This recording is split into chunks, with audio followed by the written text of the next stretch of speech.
दोस्तों, बहुत समय पहले की बात है। एक गांव में सेठ माधव प्रसाद नाम का धनी व्यापारी रहता था। वह अपार धन संपत्ति का मालिक था। सेठ माधव के पास एक बड़ा बंजर भूमि का टुकड़ा था जो किसी काम का नहीं था। वर्षों से वह इस भूमि को बेचना चाहता था, लेकिन कोई खरीदार तैयार नहीं था। कई व्यापारी आए, जमीन देख और बिना कोई सौदा किए वापस चले गए। सेठ ने कई प्रयास किए, यहाँ तक कि गांव के कई लोगों को लालच भी दिया कि अगर कोई उसकी जमीन बिकवा देगा तो वह उसे इनाम देगा, मगर नतीजा शून्य नहीं रहा। थक हार कर सेठ गांव के प्रसिद्ध पंडित के पास पहुंचा और अपनी समस्या बताई। पंडित ने कुछ देर विचार किया और फिर कहा, सेठ जी, गांव के पास जंगल में एक प्राचीन मंदिर है, वहां जाकर सच्चे मन से प्रार्थना कीजिए।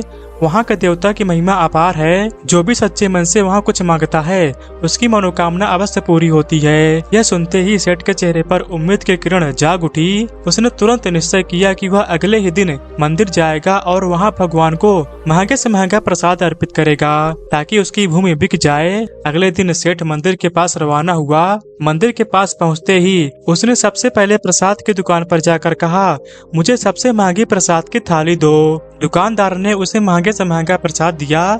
सेठ ने प्रसाद की थाली हाथ में ली और जैसे ही वह मंदिर की ओर बढ़ा तभी उसके सामने एक वृद्धा आ गई।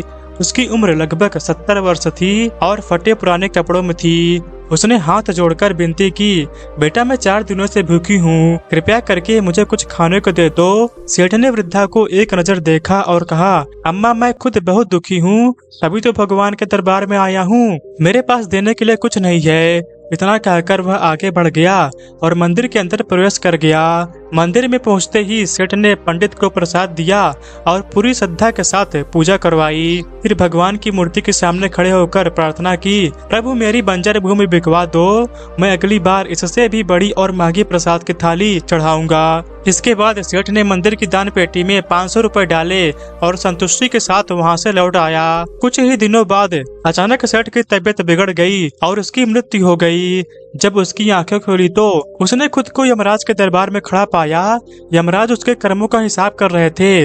यमराज बोले, सेठ माधव, तुम्हारे कर्मों का लेखा जोखा देखा गया है, तुम्हें नरक भेजा जाएगा। सेठ चौंक गया और बोला, यमराज, मैंने तो कभी किसी का बुरा नहीं किया, मैं बहुत धार्मिक व्यक्ति हूँ, मैंने जीवन भर भगवान की पूजा की, मंदिरों में दान दिया, प्रसाद चढ़ाया, फिर मुझे नरक में क्यों? यमराज हल्की मुस्कान के साथ बोले, अच्छा तो फिर पीछे देखो।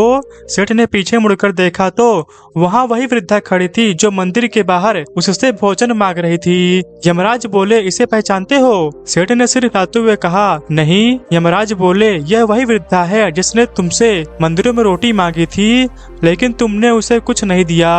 तुमने भगवान को सबसे महंगा प्रसाद चढ़ाया, दान पेटी में पैसे डाले, लेकिन एक भूखी को भोजन नहीं दिया। उसी रात इस वृद्धा की भूख से मृत्यु हो गई, परंतु इसके अच्छे कर्मों के कारण इसे स्वर्ग में स्थान मिला। सेठ यह सुनकर स्तब्ध रह गया, उसके मुंह से कोई शब्द नहीं निकला। यमराज ने आगे कहा, भगवान को तुम्हारे प्रसाद या तुम्हारे दान की आवश्यकता नहीं है, उन्होंने ही यह सृष्टि बनाई है, तो इंसान की इतनी औकात नहीं कि वह भगवान को कुछ दे सके। भगवान केवल यह देखते हैं कि तुमने उनके बनाए हुए प्राणियों की कितनी सहायता की। यदि तुम उस वृद्धा को भोजन खिला देते तो तुम्हारा पुण्य वास्तविक होता और तुम्हारी जान भी बच सकती थी, लेकिन अब बहुत देर हो चुकी है, हाथ से निकला हुआ समय कभी वापस नहीं आता। यमराज की बातें सुनकर सेठ रोने लगा। उसने यमराज और वृद्धा से माफी मांगी, लेकिन अब कोई फायदा नहीं था। यमराज ने कहा, कर्म करने में देरी नहीं करनी चाहिए, इंसान को बिना किसी स्वार्थ के जरूरतमंदों की मदद करनी चाहिए, तभी उसका जीवन सार्थक होता है। इसके बाद यमराज ने सेठ को नरक भेजने का आदेश दिया और वह चिल्लाते हुए अंधकार में समा गया। दोस्तों, इस कहानी से हमें यह सीखने को मिलता है कि सच्ची भक्ति और धर्म का सार सिर्फ मंदिरों में दान देने या महंगे प्रसाद चढ़ाने में नहीं है, बल्कि जरूरतमंदों की मदद करने में है। भगवान को किसी के धन, दान या चढ़ावा की आवश्यकता नहीं होती, क्योंकि उन्होंने ही इस सृष्टि को बनाया है। असली पूजा तब होती है जब हम भूखों को भोजन कराते हैं, दुखियों की सहायता करते हैं, अपना फर्ज निभाते हैं। जीवन में हमें यह समझना चाहिए कि कर्म ही सबसे बड़ा सत्य है और जो कर्म हम करते हैं उसी के अनुसार हमें फल भी मिलता है। समय रहते सही निर्णय लेना बहुत जरूरी है, क्योंकि क्योंकि बीता हुआ समय कभी वापस नहीं आता। यह कहानी हमें चेतावनी देती है कि अगर हम अपनी दौलत और दिखावे में ही लगे रहेंगे तो सच्ची मानवता को भूल जाएंगे।